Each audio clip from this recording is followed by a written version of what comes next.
নদীর তীরে অবস্থিত ছোট্ট একটি গ্রাম।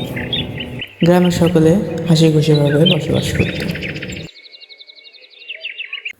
সেই গ্রামেই থাকতো রাজু ও তার মা। একদিন রাজু বাজার থেকে তাজা ইলিশ মাছ কিনে নিয়ে বাড়িতে ফিরছিল।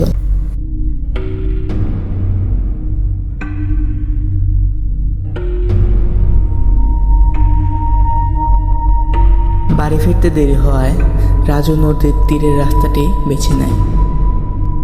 রাস্তাটি ছিল নির্জন, পাশে নদী আর দূরে কিছু জঙ্গল। হঠাৎ এক অদ্ভুত আওয়াজ শোনা যায়, মনে হয় কেউ ফিসফিস করছে। রাজু এসব কিছু পরোয়া না করে হাঁটতে থাকে।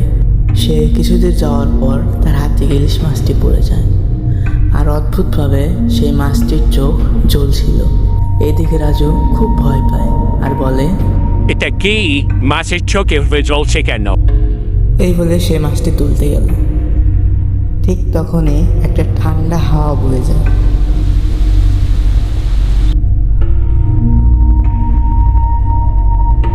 রাজু তখন লক্ষ্য করল ইলিশ মাছটির চোখ আবার জ্বলছে, আর কুয়াশার মধ্যে একটি ছায়া, মহিলা আকৃতির।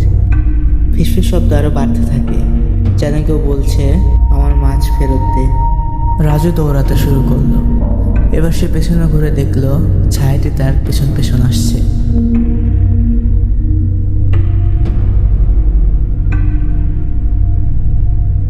রাজু দৌড়ে বাড়িতে ঢুকে দরজা বন্ধ করে আর তার মার কাছে চলে যায়।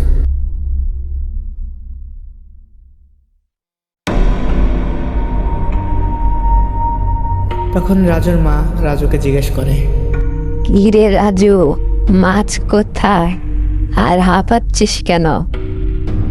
রাজু তার মাকে সব ঘটনা খুলে বলে। সব ঘটনা শুনে রাজুর মা গম্ভীর হয়ে পড়ে আর বলে, তুই কি নদীর ধারের বুড়ির কথা জানিস না, যে মাছ ধরতে গিয়ে নদীতে ডুবে মরেছিল?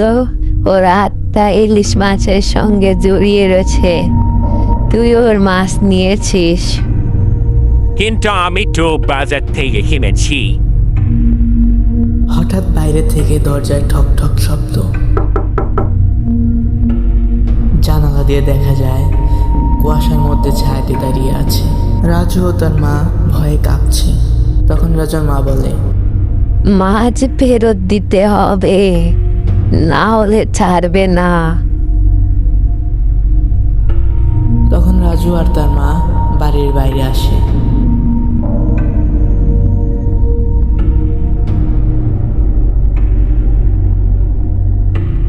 তারা বাইরে আসতেই দেখে তাদের উঠোনে সেই ইলিশ মাছটি পড়ে আছে। সেই দিকে তারা খুব ভয় পায়।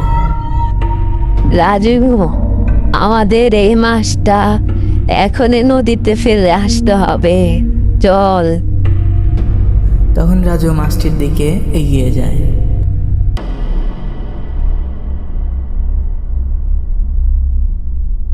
মাছটিকে নিয়ে তারা দ্রুত নদীর তীরের দিকে রওনা হয়।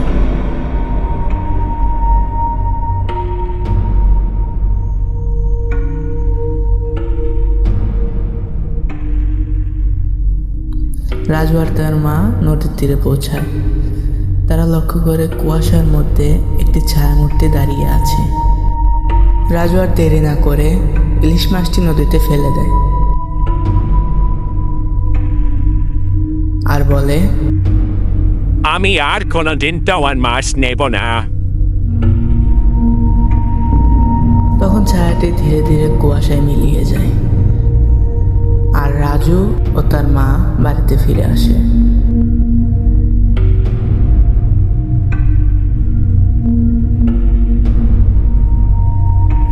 রাজু বাড়িতে ফিরে তার বিছানায় ঘুমোতে যায়।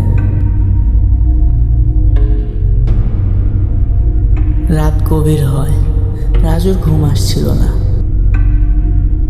তখন সে উঠে ভাবতে থাকে, না, ঘুম আসছে না।